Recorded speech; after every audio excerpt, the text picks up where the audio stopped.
Praise the lord. ఈరోజు పిల్లలు మనం బైబిల్లో నుంచి ప్రేమ, విశ్వాసం, నిరీక్షణ గురించి కొంత నేర్చుకుందామా? సరేనా? ఈరోజు మనం మనుషుల్లో ప్రేమ లేకుండా చూస్తున్నాం అన్నమాట. అందుకని ఒక ఊర్లోనంట చర్చి ఉందంట. ఆ చర్చిలో ఒక చోట ఒక పావురాలు కూడా గూడు కట్టుకొని ప్రతిరోజు చర్చిలో అవి కూడా నివాసం చేసేయంట. అంటే మనం కూడా ప్రతిరోజు చర్చికి వెళ్తాం కదా, అలాగే అన్నమాట.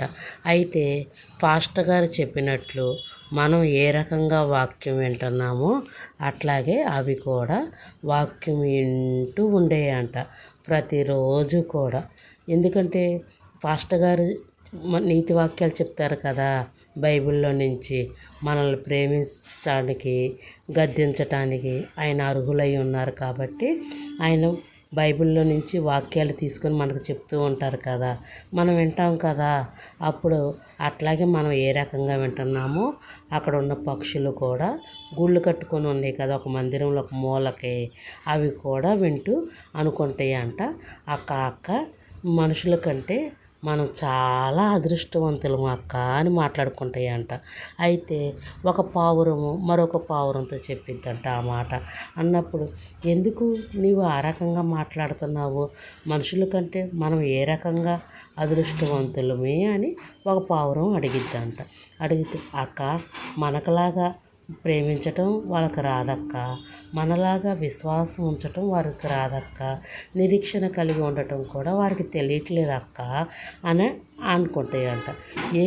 నీకు ఏ విషయాల్లో వారికి లోటు కనపడింది నాకు చెప్పు అని ఆ పావురం అడిగిద్ది అనమాట. అడిగినప్పుడు మరొక పావురం అంటదంట, అక్క దేవుడు ఏమని చెప్పి ఉన్నాడు, నిన్ను వలే నీ పొరుగు వారిని ప్రేమించు అని చెప్పి ఉన్నారు కదక్క, మరి ఎందుకని ఈ మనుషులు ఇంత స్వార్థంతో నిండిపోయి ఉన్నారక్క, వారు ఎందుకని ప్రేమ చూపించటం లేదు ఒకరి పట్ల ఒకరు. ఒక పావురం మరొక పావురంతో ఆ రకంగా మాట్లాడిద్దంట. మాట్లాడినప్పుడు మరొక పావురం అంటదంట, నీవు నీ కనులతో చూస్తున్నావు, దేవుడి కనులతో వారిని చూడు అని చెప్పిద్దంట. అన్నప్పుడు ఏ అక్క ఏమిటి అంటే, ఆయన దయగలిగిన దేవుడు, జాలి కలిగిన దేవుడు, ప్రేమ కలిగిన దేవుడు.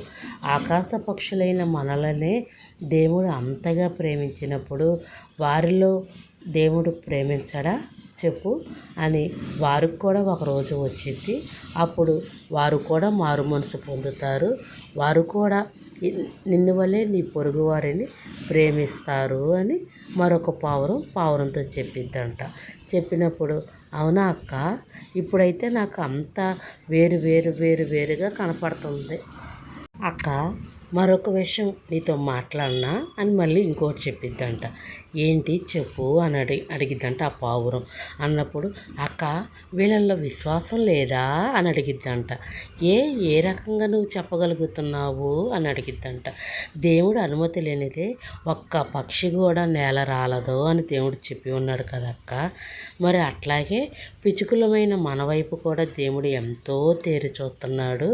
అట్లాగే మనం ఒంటరిగా ఉన్నప్పుడు ఆయన మన పట్ల శ్రద్ధ కలిగి ఉన్నాడు.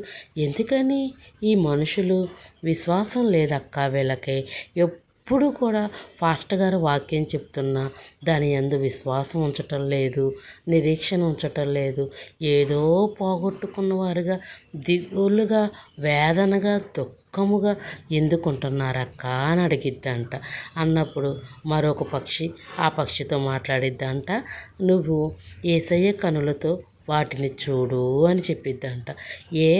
అన్నప్పుడు మనమైతే పక్షులము, అవి విత్తవు కోయవు కొట్లలో కూర్చుకొనవు అని దేవుడు చెప్పి ఉన్నాడు. అట్లాగే మనుషులు కూడా రేపు ఏమి తిందుమా తాగుదుమా అన్న వాటిపై నిరీక్షణ ఉంచక రేపు ఏమి జరుగుతుందో మనకు తెలియదు కాబట్టి ఈ దినమే మనది కాబట్టి దీని ఎంతే దేవుడు చెప్పి ఉన్నాడు కదా, ఏ నాటికీడు ఆ నాటికి చాలును అని అట్లా మరొక పక్షి మాట్లాడుకుంటూ ఉంటాయి అన్నమాట.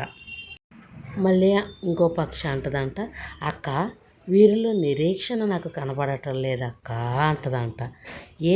ఏ రకంగా చెప్తున్నావు అని అంటే, అవునక్క, రేపు ఏమి సంభవిస్తుందో వీరికి తెలియదు, రేపటి గురించి వీరికి చింత ఎలా అని దేవుడు చెప్పి ఉన్నాడు కదక్క. మరి ఎందుకు వీరి ముఖములు అంత దిగులుగా వికారంగా పెట్టుకున్నారు? ఎందుకంటే దేవుడు ఏ రోజున ఆహారం కావాలో ఆ రోజు మీకు అడుగుడి మీకు ఇవ్వబడును అని దేవుడు చెప్పి ఉన్నాడు కదక్క. మరి ఎందుకని వీళ్ళు అదొక రకంగా వేదనగా ఉన్నారు అని మరొక పక్షిని అడిగిద్దంట. అడిగినప్పుడు నీవు వారిలో ఉన్న తప్పులు మాత్రమే చూస్తున్నావు, దేవుడైతే ఆయన రక్తము గుండా ఆయన బిడ్డలను చూస్తున్నాడు. అందుకని దేవుడికైతే ఏ ఒక్కటి కూడా వారిలో తప్పు కనపడదు అని ఆ పక్షులు చెప్తాయంట. అదేంటక్క, ఎందుకని దేవుడు మనల్ని చూసినప్పుడు ఎందుకు తప్పులు కనపడవు అని ఆ పక్షి అడిగిద్దంట. అడిగినప్పుడు దేవుడు ప్రేమ స్వరూపుడు, ఆయన ఎల్లప్పుడూ కూడా మన కొరకు చేతులు చాపి ఆయన కౌగిటిలో మనల్ని దాచుకొని ఉంటాడు. అట్లాగనే ఈ మనుషులందరినీ కూడా ఎంతగానో దేవుడు ప్రేమిస్తూ ఉన్నాడు. ఆయన వాళ్ళ కొరకు ప్రాణం పెట్టి ఉన్నాడు. వారి అమూల్యమైన రక్తం ఇచ్చి వాళ్ళని కొనుక్కొని ఉన్నాడు. అందుకని వారి తప్పులు ఏవి కూడా దేవుడికి కనపడవు. ఎందుకంటే వారు ఒప్పుకొని ప్రార్థించినప్పుడు ఆ తప్పులన్నీ కూడా మరుపురాని సముద్రంలో వేసివేస్తానని దేవుడు చెప్పి ఉన్నాడు కదా అని మరొక పక్షి మాట్లాడుతూ ఉంటుందంట. అవునా అక్క, నిజంగా దేవుడు వీళ్ళని ఎంతగా ప్రేమిస్తూ ఉన్నాడా అని ఆ పక్షి అడిగిద్దంట. అవును, ఆయన సృష్టికర్త, మన విమోచకుడు, మన కొరకు ప్రాణం పెట్టినవాడు. నీవైతే వారి తప్పులు చూస్తున్నావు, దేవుడు ఎన్నడూ కూడా ఆ రకంగా వారిని చూడడు అని ఆ పక్షి చెప్పిద్దంట. అబ్బా, ఎంత మంచిగా చెప్పావక్క నువ్వు. ఇప్పుడు వరకు మనుషుల కంటే నేనే గొప్ప, నేనే గొప్ప, నేనే గొప్ప అని నా హృదయంలో ఎల్లప్పుడూ అనుకునేదాన్నక్క. ఈ మనుషులు ఏంటి, వీరి తత్వం ఏంటి ఇలా ఉంది, ఎందుకు వీరి స్వభావం ఏ రకంగా ఉంది అని ఎప్పుడూ కూడా వారిలో ఉన్న తప్పులే నాకు కనపడాయక్క. ఇప్పుడు నువ్వు చెప్తున్నప్పుడు అబ్బా, నిజంగా నాకు కూడా వారిలో ఎంత జాలి, దయ, ప్రేమ కనపడుతుంది అక్క అని మరొక పక్షి మాట్లాడుతూ ఉంటుందంట. పిల్లలు, మీరు ఈ స్టోరీ విన్నారు కదా, ప్రేమ, విశ్వాసం, నిరీక్షణ. దీనివల్ల మీకు ఏం అర్థమయ్యింది? మనము కూడా ఎదుటివారిని ప్రేమించాలి. వారు తప్పులో ఉన్నప్పుడు వారి తప్పులు మనకు ఏలు పెట్టి మనం చూపించకూడదు అన్నమాట. ఎందుకంటే వారు తప్పులో ఉన్నారు అని నీవు చూసినప్పుడు, నీవు ఒంటరిగా ఉన్నప్పుడు వారి కొరకు ప్రార్థన చేయి. వారికి మారు మనసును దయచేయి ప్రభువా, వారిని కూడా రక్షించు నాయనా, వారు నశించిపోనియద్దయ్యా అని ప్రార్థన చేయి. ఈ పాఠాంశం వల్ల మీరు నేర్చుకున్నారా? నిరీక్షణ.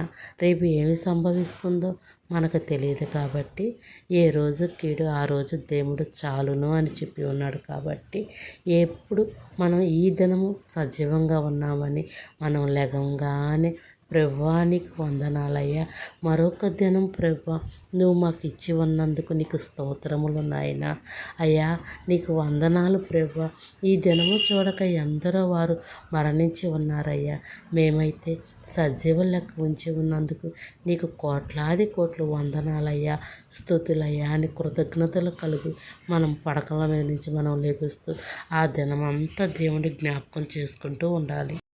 పిల్లలు, ఈ స్టోరీ వల్ల మీరు ఏమి నేర్చుకున్నారో మీకు అర్థమయ్యిందా? మనం ఎల్లప్పుడూ కూడా మన కనులతో ఎదుటివారిని చూడకూడదన్నమాట. దేవుడి కనులతో మనం ఎల్లప్పుడూ ఎదుటివారిని చూడాలి. సరేనా? అర్థమయ్యిందా? నిన్ను వలె నీ పొరుగు వారిని ప్రేమించము అని సహోదరి ప్రేమ గురించి దేవుడు చెప్పి ఉన్నాడు. కాబట్టి దేవుడు ఆ విధంగా మనల్ని ఉంచునుగాక. ఆమేన్. గాడ్ బ్లెస్ యూ పిల్లలు. God bless you. మీకు కనుక నేను చెప్పే విధానం నచ్చినట్టయితే ఒక లైక్ చేయండి, మీ ఫ్రెండ్స్కి షేర్ చేయండి, నా ఛానల్ సబ్స్క్రైబ్ చేసుకోండి.